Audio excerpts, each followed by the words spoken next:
Başka var mı? Yok. Tamam, buyurun. 1186. Tamam, başka var mı? Yok.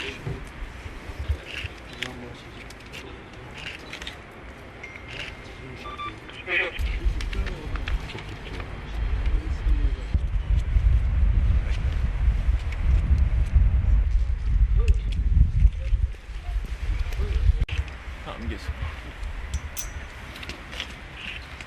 Numaranız kaç? 281.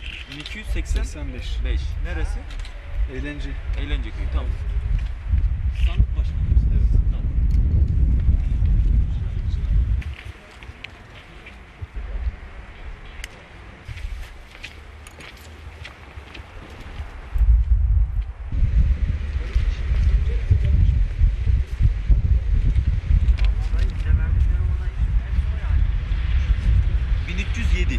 Tamam, tamam buyurun.